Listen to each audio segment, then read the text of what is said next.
So we talked about an earlier example of a supply chain management. In that, if I am contributing to the blockchain, that I am saying that that parcel is particularly traveling on this route. Why I should say that? What is the purpose of accepting something from a common node? So I need to be rewarded with something, or I need to be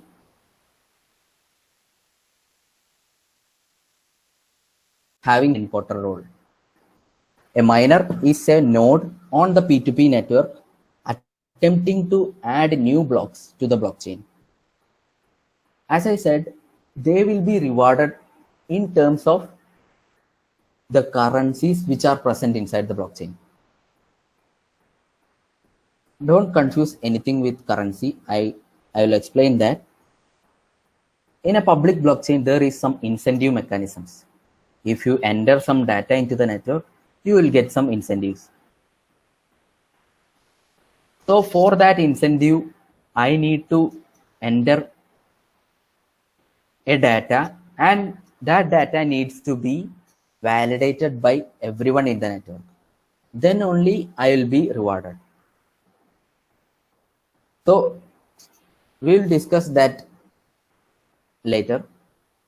What all mining algorithms are there, what all reward programs are there, why someone should add something or enter data into the blockchain. That will be discussed in the coming sessions. Just understand the terminology of a miner as a node on the network attempting to add new blocks to the blockchain. The next terminology is a node. We discussed a P2P network where devices are connected with each other. So why these devices are connected to each other? They can be connected to a central database or central server or something. But the concept of blockchain is it is a distributed, decentralized database.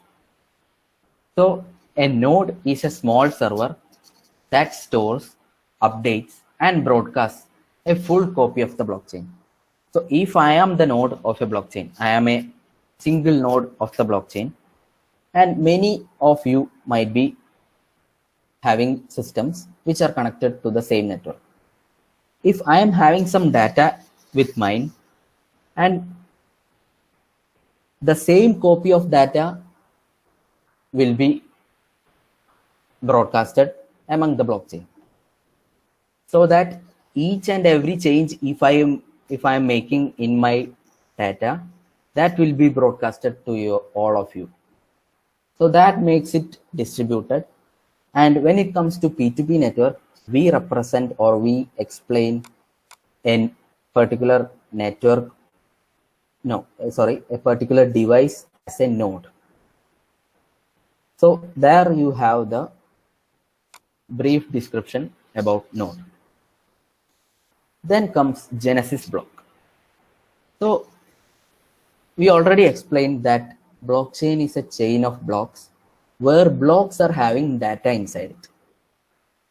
So the beginning of the block or the introduction of blockchain to the present world happened in the year of 2009, January 3 to be specific. It is by Bitcoin blockchain. It is where the birth of Bitcoin happened. Bitcoin is a cryptocurrency which is present inside the Bitcoin blockchain. Genesis block is the first block on a blockchain. So whatever block that was created on the year of 2009, it is initiated or it is introduced as the first block on a blockchain. There are many types of blockchain. Every blockchain will have a Genesis block. But for Bitcoin blockchain, the first block was generated or created on 2009 January 3. So that is the explanation of a Genesis block. Now there exists a concept called Merkle tree. In the figure, you can see that a transaction array is there. Transaction A is there, transaction B is there, C is there, and D is there. So earlier we discussed the concept of hashing. So the hash of the transaction, whatever transaction I am making or me as a node is making, that transaction data is entirely converted into an hash, whereas other nodes in the network might be doing some other transactions. That is also transferred or of transactions will be combined each other in a similar format such as in the figure. It is a basic concept of creating blockchain signatures, also hashing. It is called a tree because signatures are created from data and then combined with other signatures to create a new overarching signature. So here you can see the hash of transactions, hash AB.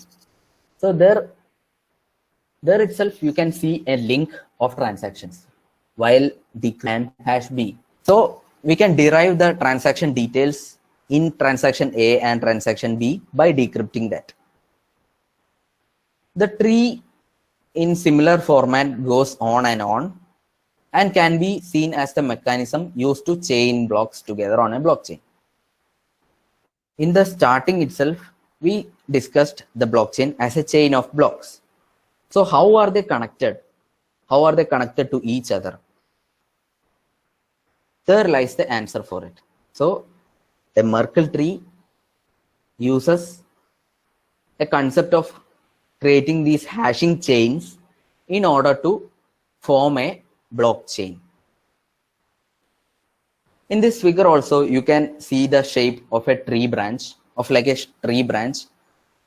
and that's why the concept got its name as Merkle tree. Moving on to more sessions or more terminologies on blockchain, which is stale block. So what happens when, consider the example, if I am in a network, in a P2P network where we have a blockchain among us, and somebody else, or say A transmits a data, and I am also transmitting a particular data. What happens when both nodes or both nodes in the P2P network tries to add at the same time? So both nodes will be entering data into the blockchain, but also only single data or whatever reaches the nodes or whatever data reaches the whole P2P network will be only considered. The thing is, whenever a person is trying to add a block to the blockchain, any other particular person is also adding in the same time. But due to network latency or some other issues in the network, if that block is reaching the other nodes at the first place, that node is considering that block as a permanent block. But the other block which is already propagated or already broadcasted to the network at the same time will be considered as a stale block. But it might be also a valid block. Valid block means of considering of having valid transactional data in that. I might be having a valid transaction data. Other person will be also having valid transaction data. But that stale block is having some contents which is also valid. But what happens to that stale block, or what happens, as you can see in the figure, parent 1, first block is having parent 0. That is another concept which have every block is connected to the previous block in the same blockchain. So if I'm writing a block in the field of 3, I will be considering the parent as 2. So the consecutive blocks creation will lead to simultaneous blocks which are created at the same time. So the block 2 and the stale block 2 is having a parent called 1. But what happens to the stale block? Those transactions will be again transmitted to the nodes so that it can be validated again. So no stale blocks, or according to the network speed, there are many blockchains and each blockchain won't be having the same speed among them, all of them. So that is the concept of stale block. Then comes the concept of orphan block. Orphan block means, consider the same example. If I am transmitting an entire block and that block is not recognizing its parent block. In the figure you can see, if the block 5 is transmitted by me and it is not recognizing its parent block, or it's not recognizing parent 3 or parent 4 as its parent, it is completely like a block received by a node that does not recognize the block's parent block. So the same process happens, that orphan block's contents will be again transmitted. If the entire block is lacking some previous block hash, it is again transmitted to the entire network so that it doesn't become an orphan block. Then comes the concept of uncle blocks. So as I said, the stale block happens on the Bitcoin blockchain. The Bitcoin blockchain process the blocks in a lesser rate, or in a slow rate. But when it comes to the Ethereum blockchain, the blockchain process blocks much faster than the Bitcoin blockchain. But that have a demerit of having two valid blocks being broadcasted simultaneously. So the uncle block concept lies in the Ethereum blockchain, whereas the stale block lies in the Bitcoin blockchain. That is the only difference between these two concepts. But because of the high rate of transmission in Ethereum blockchain, there is increased chance of having two valid blocks being broadcasted simultaneously to the network. So normally this leads to more uncle blocks, or it can be called as stale blocks when it comes to the Bitcoin blockchain.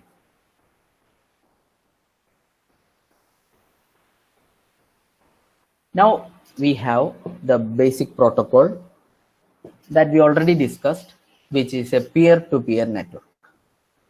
It is a group of computers linked together with equal permissions and responsibilities for processing data.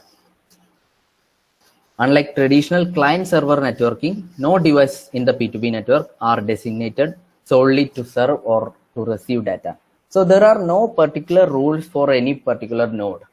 Everyone will follow the same rules, will follow the same instructions to enter data into the blockchain network. The next concept is a public key. So what is a key? Or you might be having account password. Consider the example of a bank account. You might be having a account number will be having a security password for your ATMs you will be having. So the same concepts in a blockchain. When it comes to blockchain, the public key is your wallet address and is needed by other entities to send messages or transactions. Among a P2P network, every node will be connected, but if I am ready to make a transaction to the network, that opponent network or node should share their public key so as I can make a transaction to him. Similarly, that private key is the key which is held by the owner, wallet owner, to sign the transactions also. If I am sending a transaction to another one in the blockchain, I need to know their private public key and sign that particular transaction with my private key. That is a process which need to be followed in the blockchain while making a transaction. Then moving on, as I told you, we discussed about Bitcoin blockchain, Ethereum blockchain. So you might be interested in knowing about the details of some of the public and private blockchains.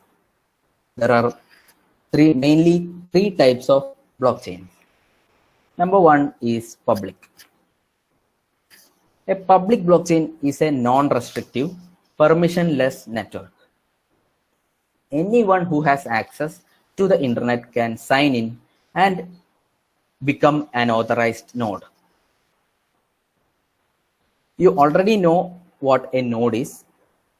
I can brief about that. A node or a user in the blockchain network is a part of that particular blockchain which is authorized to access current and past records. He can also verify transactions and do mining process. I hope you understood the concept. A public blockchain is an open blockchain which can be accessed by anyone in the network, or anyone can join the network and make transactions and validate transactions. An example for public blockchain I can say you is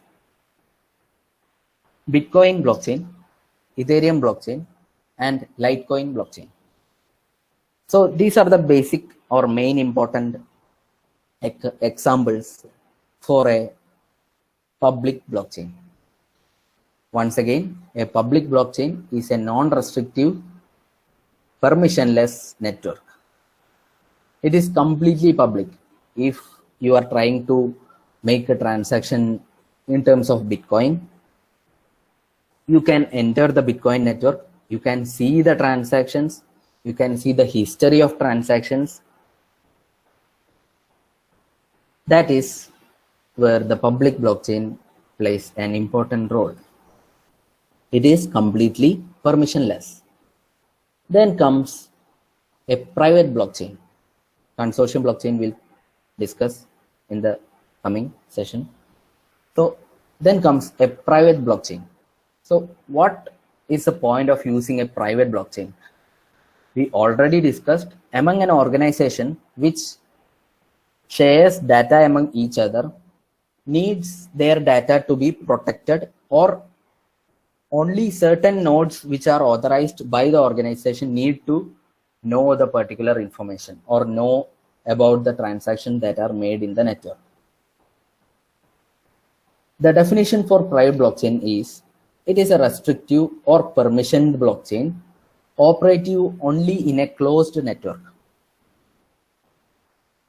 In a working company, in an organization, if every employee and employer is a node in the network, they have access to the entire blockchain, entire private blockchain among the organization. They don't have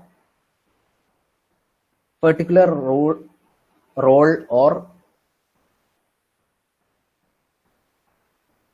important access regularities to anyone. They all have the same access. They can write into the blockchain. They can read past operations also. So the level of security, authorizations, permissions, and accessibility is in the hands of a controlling organization. The private blockchain are similar in use as a public network. That is because it have a small and restrictive network only, whereas public blockchain is completely permissionless. There is no need of taking permission from any one of the network, whereas private network is a restrictive or permissioned blockchain. The important examples for a private blockchain are, it is mainly enterprise initiatives like Hyperledger, and inside Hyperledger there are many umbrella projects like Fabric, Sawtooth, Indy, Aroha, and much more. So Hyperledger is the main example for a private blockchain. Then comes the hybrid one, or you can call it as a consortium blockchain. It have many of the same advantage of a private blockchain, but it operates under the leadership of a group instead of a single entity. So in the private blockchain, we discussed that it is implemented among a single organization. But when it comes to consortium blockchain, that can be initialized or established among multiple organizations. And that is the important point with consortium blockchain. It doesn't allow any person with access to the internet to participate in the process of verifying transactions. As you all know, it is kind of a private blockchain, but it have multiple organizations participating in it, so that it is spread across many same or similar organizations which need to share data among each other. An example for consortium blockchain is Corda. You can take the example of bank. So bank we have, for example, SBI, PNB. So many banks are there. Among them, data needs, among the multiple branches of the same bank, like SBI is having many branches, a consortium blockchain can be implemented in SBI. This is for only example purposes. So a Corda blockchain is implemented by an enterprise technological company called R3. It leads an ecosystem of more than 300 firms working together to build distributed application on top of Corda for usage across industries such as financial services, insurance, healthcare, trade finance, and digital assets.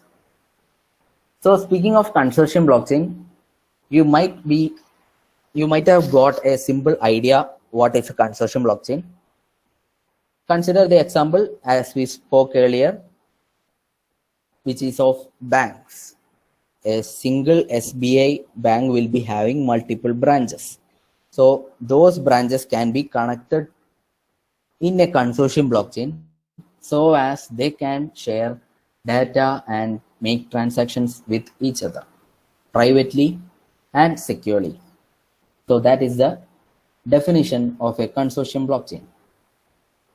Then comes the differences between a public, a private, and a consortium blockchain. When it comes to the anonymity factor, a public blockchain, when it comes to a public blockchain, anonymous persons won't be there. Everyone will be notified by their public address in a public blockchain network. In a public blockchain, transparency is also an important factor. A person entering into a public blockchain network can read the previous data, make record of the previous transactions. So that network is entirely transparent. And also that particular data are also immutable. If he is a part of that public blockchain network, it doesn't mean that he can change the past data and all. That data is particularly hashed and it is completely immutable. It can't be changed or anything. But speaking of the efficiency of the public blockchain networks, it is not much efficient. As we discussed the example of a Bitcoin blockchain where the blocks are being created in a low rate, the speed is low. So the efficiency of making transactions in a public blockchain is not much appreciated. Similarly, the confidentiality among a public blockchain is also less, since anyone with an internet access can enter into the public blockchain network and access the data. So there is no confidentiality at all.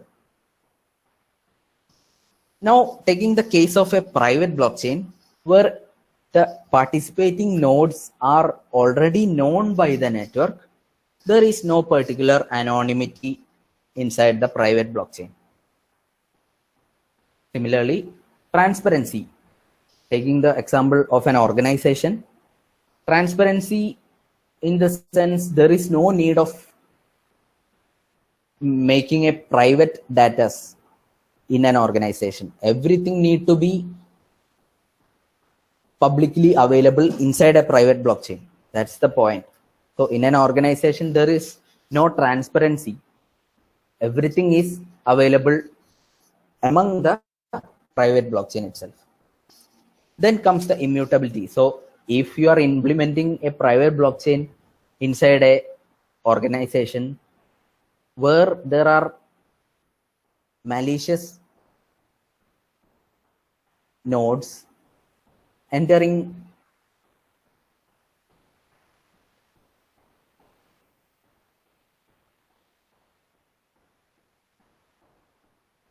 hello. Yes, sir. Yeah. Audible, sir. Yeah. Okay. Okay. So in a private blockchain where there exists some malicious network or malicious node, if he is already known as malicious, he doesn't need to be in the network. So immutability factor doesn't exist in a private blockchain. That means any node which enters the network can alter if he has access to the private network. That means he can also make changes to the network. But if there exists lot of malicious nodes or what do you call nodes which try to enter manipulated data into the network, there needs no need of blockchain. So the immutability factor in a private blockchain is absent. When it comes to the efficiency, so while making transactions in a private blockchain, it is much efficient. It is much more faster to process transactions. And so a private blockchain is very much efficient than a public blockchain. When it comes to confidentiality compared to the public blockchain, the private blockchain is having more confidentiality because it exists only among a particular organization and it only accepts or it already knows who all can join the network. The nodes, each other knows their employees. So every node in the network is already known. So the confidentiality can be maintained. Now, when it comes to the other main blockchain, which is a consortium blockchain, as we took the example of an SBI and its branches, the anonymity factor is not there because the entities or the nodes in the network is already known. While taking the transparency factor, it is partially available since there is data being propagated among whole the network. That can be among multiple branches of a bank or the entire branches of a particular bank. But when it comes to immutability, there is a specialty of consortium, which is the data can be manipulated. That is, every branch is having their own data. If some branch is entering completely wrong data, other branches will be also having their copy of the data. So they can easily validate and reject their transactions. So immutable factor is an important when it comes to consortium blockchains. Speaking of efficiency factor also, it provides more efficiency when compared to public blockchain. As you know, it is present among a particular number of organizations. Data transmission speed and usage of that particular data sharing is much more important. When it comes to confidentiality factor also, the data is only shared among some particular organizations only. It is not public, it is not private, it is a consortium blockchain where many organizations are present and the confidentiality is not much greater than the private blockchain. It is bit lesser than the private blockchain network when it comes to confidentiality factor. Now we can discuss the features of a blockchain. The features are immutable, decentralized, secure, distributed, and consensus. So some of the words you might be already familiar. Immutability means something that can't be changed or altered. This is one of the blockchain features that help to ensure that the technology will remain as it is, a permanent, unalterable network. So every node on the system has a copy of the digital ledger. To add a transaction, every node needs to check its validity. If the majority thinks it's valid, then it's added to the ledger. I'm speaking of the process of blockchain. Please listen. So I'll repeat it again. Every node on the system has a copy of the same digital ledger. To add transactions, every node needs to check its validity. Then, if the majority think it is valid, then only it is added to the ledger. This promotes transparency and makes it corruption proof. So, without the consent from the majority of nodes, no one in the network can add any transaction block to the ledger. Ledger means the place where we enter data. When it comes to banks, it is an account passbook, you can say. So when it comes to blockchain, it is called as ledger. That is a regular term used for place where we enter data. Another fact that is, once the transaction block gets added on the ledger, no one can just go back and alter the information. Thus, any user on the network won't be able to edit, delete, or update it. So once entered into the blockchain, once a person entered a data into a blockchain, it is permanent, or it can be said as immutable. It can't be changed or altered. The next feature is decentralized. From the beginning itself, I have been saying that blockchain is a distributed, decentralized database system.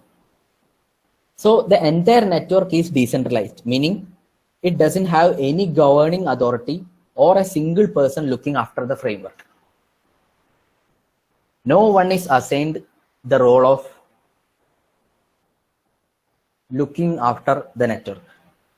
There is no particular role which exists for that particular person. Everyone is having the same power. Rather, a group of nodes maintain the network, making it decentralized. There is no particular group also. Everyone is maintaining the network, making it decentralized. This is one of the key features of blockchain technology that works perfectly. Users can store anything starting from cryptocurrencies. Wait.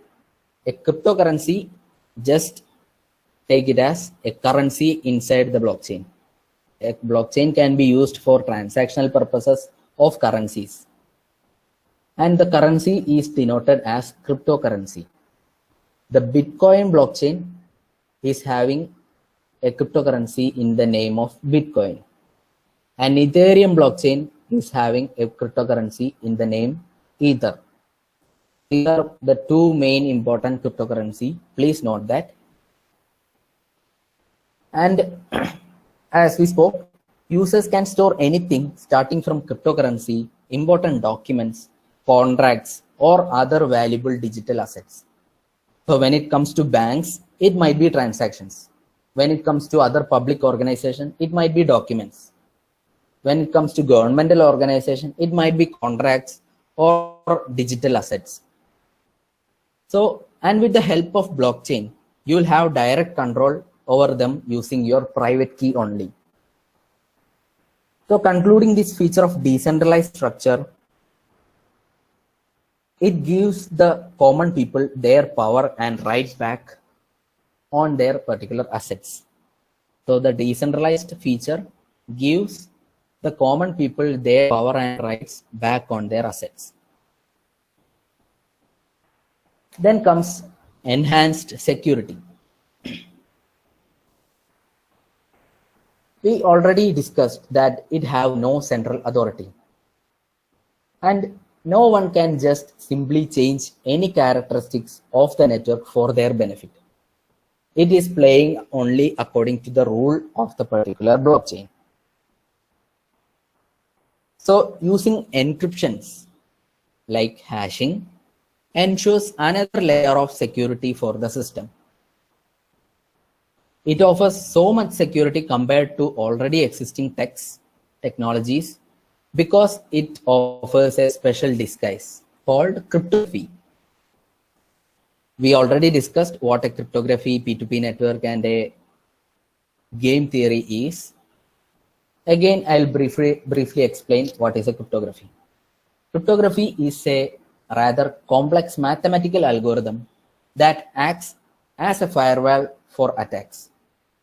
Every information on the blockchain is hashed cryptographically. In simple terms, the information on the network hides the true nature of the data. That means in the example we saw, I typed, I'm a trainer. So it was translated to another word or another number of another string which doesn't have a meaning. But when we decrypt that particular hash or we understand that particular hashing algorithm, we get the original data.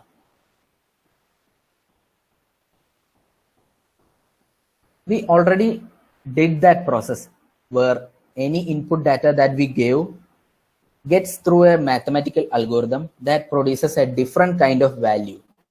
But the length is always fixed that you saw in that particular example. You could think that it is a unique identification for every data, that whatever data we enter into that hashing algorithm, it gives a specific output with a fixed length. All the blocks in the ledger come with a unique hash of its own. and contains the hash of previous block. So why cryptography is important in the sense, it means that if a block is entered into the blockchain, it will be connected to the previous block with their particular hashes. That is how blockchain is formed. So changing or trying to tamper with the data will mean changing all the hash IDs. If I need to alter some data, I might need to change all the data up to date. And that's kind of impossible in the blockchain network. Since even though if I'm altering the network by any means, editing, wrapping, whatever it is, altering, every node need to accept it. So when my malicious data enters the network, every node in the network gets a copy of that. But they know already what particular transactions have been happening in the network. So when they doubt that transaction, they reject it. Similarly, everyone in the node knows the same copy of blocks are being propagated. They know whenever a malicious block comes to their blockchain, they will easily reject it. That this block is not according to the rules, that this block is trying to alter the network. They will get automatically notified, such that that particular block which is incoming will not be having any hashes of the previous block. So they will easily identify that and reject it. The hashing process is kind of irreversible. The main protection layer is hashing. Hashing is quite complex and it is impossible to alter or reverse it. We share our public key among each other, and someone else can't just take that public key and come with our private key. Private key is only the property of every individual, every node in the network. Also, a single change in the input could lead to a completely different ID. We already saw that example where I changed a single letter, and that entirely changed the hash of that particular sentence. If someone wants to corrupt the network, he or she would have to alter every data stored on every node in the network. That is already discussed, and it is kind of impossible. There could be also millions and millions of people where everyone has the same copy of the ledger. Accessing and hacking millions of computers is the next to impossible, and it is much costly. As it's too hard to bypass, you don't have to worry about hackers taking all your digital assets from you. So this means that whatever data you're providing to the blockchain, you don't need to worry about another hacker taking it and using it. It is particularly hashed with some algorithm, so as they only have the right to verify it. This is a valid data, and they have the right to verify it. So that makes the system or the hashing algorithm irreversible. The next feature of blockchain is distributed. Usually, a public ledger will provide every information about a transaction and the participant. Although the case for a private blockchain is a bit different, in those cases, many people can see what really goes on in the ledger. In case of a public blockchain, every node can know what is happening inside the blockchain. So that's because the ledger on the network is maintained by all other users on the system.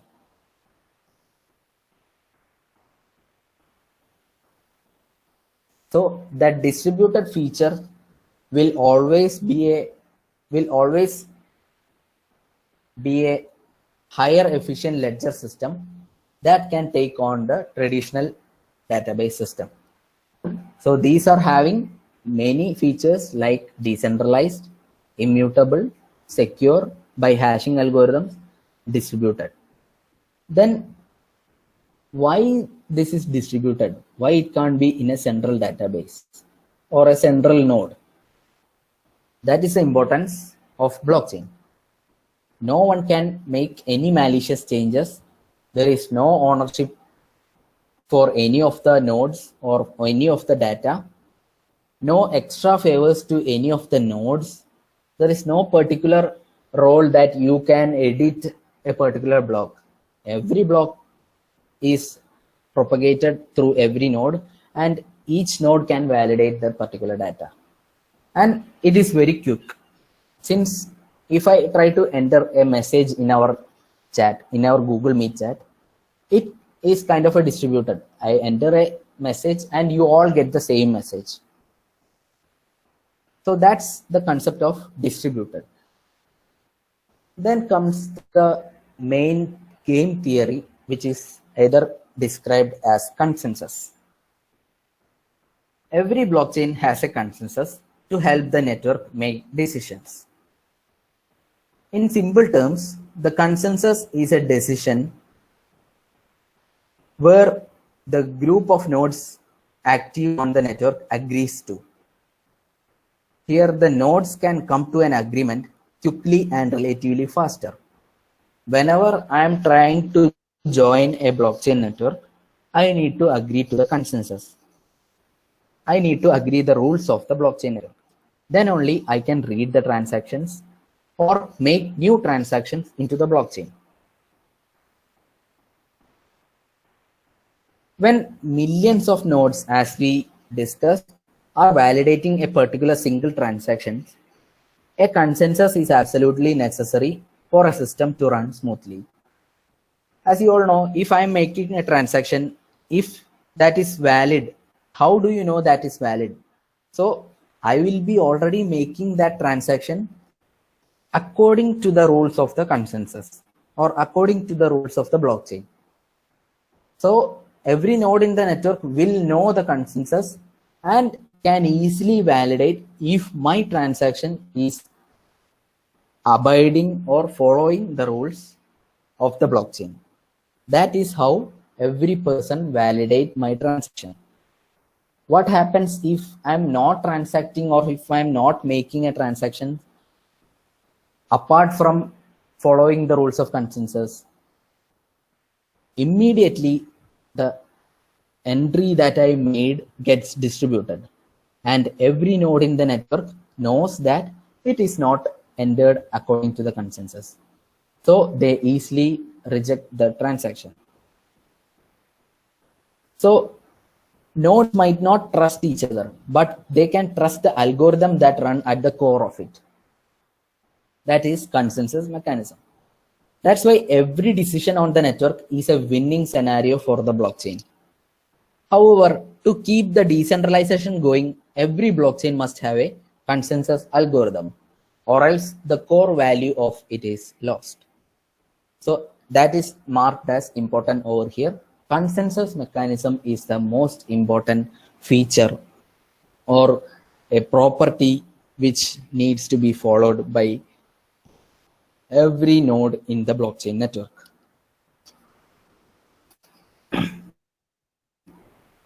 Now we can discuss the features or the evolution of a particular blockchain network. I already discussed about you that Bitcoin blockchain is having a Bitcoin cryptocurrency inside it, whereas Ethereum blockchain network is having Ether cryptocurrency inside it. So how do that evolve into cryptocurrencies and transactions only? The main evolution happened where blockchain technological aspirants made it into two evolution like cryptocurrency networks and enterprise networks. A cryptocurrency network is the main intention of the network is to introduce cryptocurrencies that work as same as the currency that we use in the common world, like rupees, dollars, etc. The main ideology behind cryptocurrency network is that the transactions need to be validated before making it public. The transaction made or the transaction data which is entered into the blockchain need more validation from all the network, so that we know that it is a valid transaction and not a fake transaction. The idea raised because there is a concept called double spending. Take the example of two individuals. They are planning to make a transaction with each other in terms of cryptocurrency or normal currency. If I am giving the word to the other person that I will give you 10 rupees, for example, 10 rupees I will give you the next day, and he already knows that I will be giving him 10 rupees. Meanwhile, I am making that 10 rupee transaction to another person. So I already gave a word to one person which is not yet initialized. The real 10 rupees was transferred to another person. So the first person which I talked to or gave a word to already thinks that he will get the 10 rupees tomorrow. So my money that is 10 rupees is considered as double spending. I tried to hand it over to the first person and I officially transferred that to another person. That is the concept of double spending. To reduce the concept of double spending or the theory of double spending, the Satoshi Nakamoto, a person in that alias, initialized the technology called blockchain. And he initiated the Bitcoin blockchain for making cryptocurrency transactions inside the Bitcoin blockchain. So the Bitcoin blockchain is completely or entirely for tracking and recording the Bitcoin blockchain or the Bitcoin cryptocurrency transactions. The cryptocurrencies have only a digital life and can be only used on a digital network. Examples I have already discussed, which is a Bitcoin and an Ethereum blockchain. So these blockchains are having a cryptocurrency called Bitcoin and Ether respectively. These are used to process transaction without the use of any central organization like a bank. So even though I am making a valid transaction with cryptocurrency, there is no need of any intermediary like a bank to verify my transaction. Already nodes among the network is knowing that I am transferring that 10 rupees to the other person, so that they will validate the transaction by checking my balance, that if I'm having 10 rupees, whether if I'm having 10 rupees or not, whether if I am a valid node in the network following the consensus, and I am making the transaction on a set date and time. So the other nodes will be checking that transaction by checking my balance and date and time. So moving on, that particular transaction, when it gets validated that I have the particular balance, it will be automatically transferred to the other person.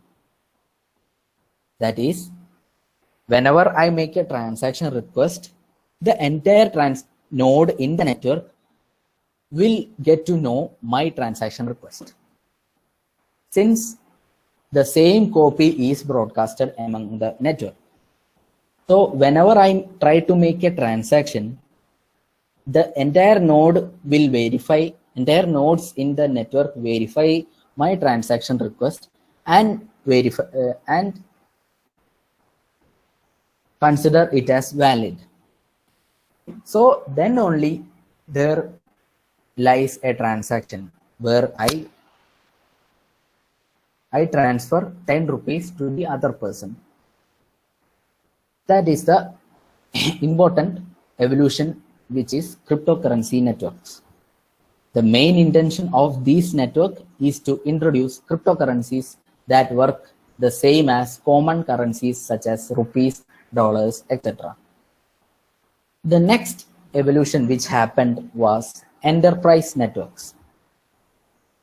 Enterprise use the networks for record keeping and many other purposes. We discussed of public blockchain, private blockchain, and a consortium blockchain. So easily you can define what a cryptocurrency network is. A cryptocurrency network will be mainly a public blockchain network, since everyone have the right to enter into a network and make transactions. Whereas enterprise network comes or narrows into the concept that it exists only among organization or a particular single organization. The examples are Hyperledger, R3 Corda, and all. Hyperledger was initialized for particularly enterprise data transmission, record keeping, and much more. So hope you understood the evolution, how it happened or how it evolved into the public blockchain, private blockchain, and consortium blockchain. This is how the blockchain technology evolved into cryptocurrency networks and enterprise networks. Moving on to the layers of blockchain network. What all layers are present inside the blockchain? See, I have already discussed. There is a ledger keeping the transaction. There is there is a network among the blockchain. So we will discuss the layers of a blockchain network. Here we have mainly 5 layers in the blockchain network. First of all, we have the UI, user interface or application layer. This layer is the front end of the application and runs the entire network. It interacts with the rest of the layers. So take the example of any application where you use the mobiles. In every application, there is an interface for that, where you can access data, you can see the data and all. The rest of the layers are interface layer. It is a set of APIs, application program interfaces, that are used to communicate with the blockchain and get the required result, such as retrieval of data, the addition of data, etc. So whatever data we needs from the blockchain, it is fetched by the APIs. Every blockchain will have APIs written so that it gets the particular details from the blockchain to your application layer. Then comes the important layer, which is a logic layer. So every transaction made into a blockchain or among the network needs to be following some logic or need to have some logic that is shared among all and that is accepted by everyone in the network. So the logic layer forms the business logic of the network and ensures that network follows all the rules and regulations that govern the blockchain network. So the logic layer will be having the consensus mechanisms where every node in the network will participate in the particular blockchain network according to that rules and regulations only. Now moving on, the ledger layer. It forms the base of the blockchain network and constitute of blocks also known as ledger that holds the transaction data. So where it stores the data, whoever node is entering the network, blockchain network, that network is sharing a particular set of data, and that data is entered in ledgers. So every node in the network shares their hardware capacity layer, or the what do you call capacity of their system to accept the entire blockchain nodes or the transaction data. So there lies the ledger layer in the blockchain network. Now, when it comes to the hardware layer, is there any hardware required? Yes. For every blockchain, if we need to enter the blockchain, we need a hardware. So the hardware layer can be a cloud or a server that hosts the entire network. There needs to be some hosting environment where data is shared among everyone and new nodes can be entered. So all these layers together form the blockchain network, and users can have different set of capabilities or application that they use over the network. So these are the main 5 layers of a blockchain network, which is, again, I will repeat, UI or application layer, which forms the front-end application and interacts with the rest of the layers. Whereas the interface layer, it is a set of APIs which is used to communicate with the blockchain and get the required results. According to the logic layer, it forms the business logic of the network and ensures that all the network participants follow all the rules and regulations that govern the blockchain network. Then ledger layer, it forms the base of the blockchain network and constitutes of blocks, also known as ledger, that holds the transaction data. So every data entered by any node in the network goes to the ledger layer, which can be accessed through the interface layer by APIs and viewed through the application layer. So that is the main theories that we discussed by today's class.